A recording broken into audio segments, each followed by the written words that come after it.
to the Digital Foyer. I'm Matt Vaughn. I'm on the staff team here at Saint Benedict Parish. Joined by Father Simon Lobo, our pastor. Hello. Simon. Hello. I'm doing great. I'm doing really good. Very good.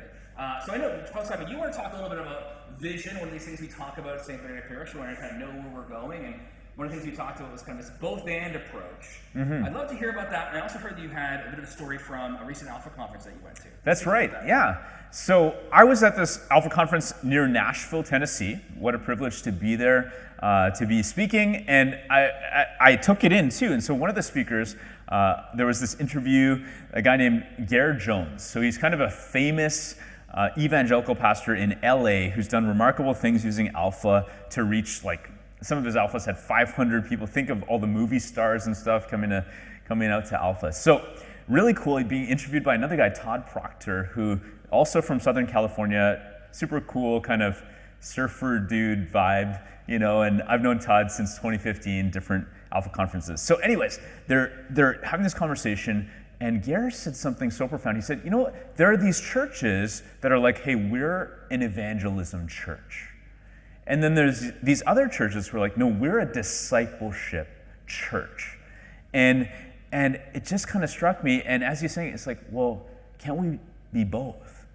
And I realized this is not just a Catholic problem or thing that I'm wrestling with personally. It's been something that's on my mind literally for years. I've been thinking about this, and here at Saint Benedict, how can we be a both-and church? So we're both into evangelization, where we're thinking about that first person who it's so hard for them to walk through the doors for the first time. And literally right now, I'm in an Alpha group. I'm rubbing shoulders with people who, I don't want to give away their identity, but somebody who's an agnostic, who I know and care about and gotten to know even before Alpha, and it's like, man, they walked into our church for the first time very recently.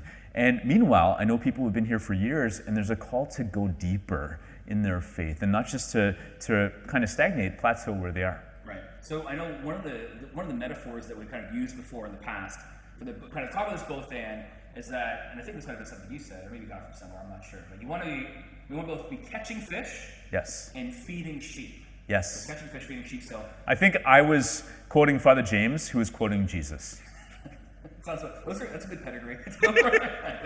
So we talk about. Let's talk a little bit about catching fish. So I guess that would be just an evangelism church. I guess so. If we were just a church, we only caught fish. Yeah. What would that look like? What would be kind of some problems we run into? Yeah, so I think it'd be wonderful because that's part of the mission. We want to be a church that's reaching out and catching fish, having the nets cast wide so that those who don't yet know God, they can find a safe place to come and start to explore and experience the love of Jesus and begin that journey. Now, the thing is that if that's all we did, is there's actually research on this that churches, after about 7 years, if that's all they focus on, people come to their church, they join, they get involved, they serve, whatever, and then they drift away because they're like, hey, it's not sustaining me. I need more than just milk, as St. Paul says. I need solid food as well. They're not mature. They're not going to grow up. Exactly, right, yeah. Right. So what if, it's like if you had kids, which I think you do, and you're like, yeah, I just want them to be toddlers for the rest of their lives.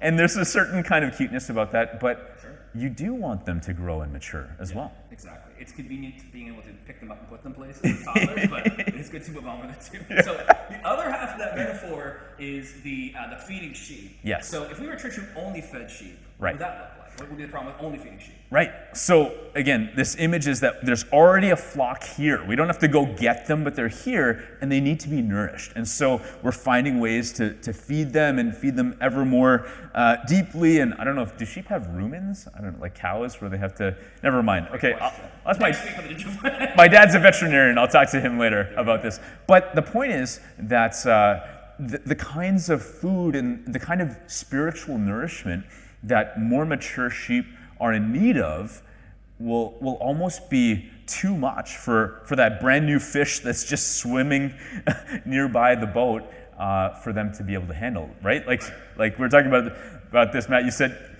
would it be good if you feed a fish grass? They might not be able to digest that, right? Right. And so we could even turn people away a priori who have not yet begun this spiritual journey towards Jesus. And so, A priori?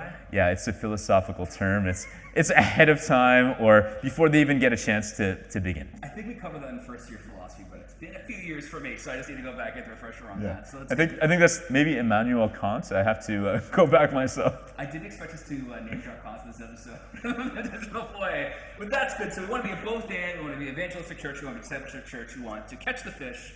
We want to feed the sheep. And here's why.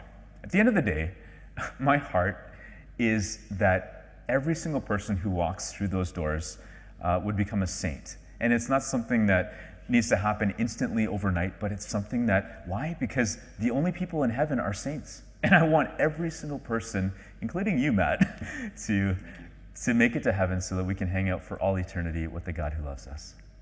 Love it. All right, future saints, let's keep at it.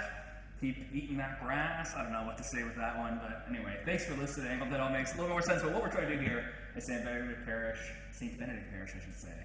Thanks for being here for Digital Foyer. See you next time. Thank you.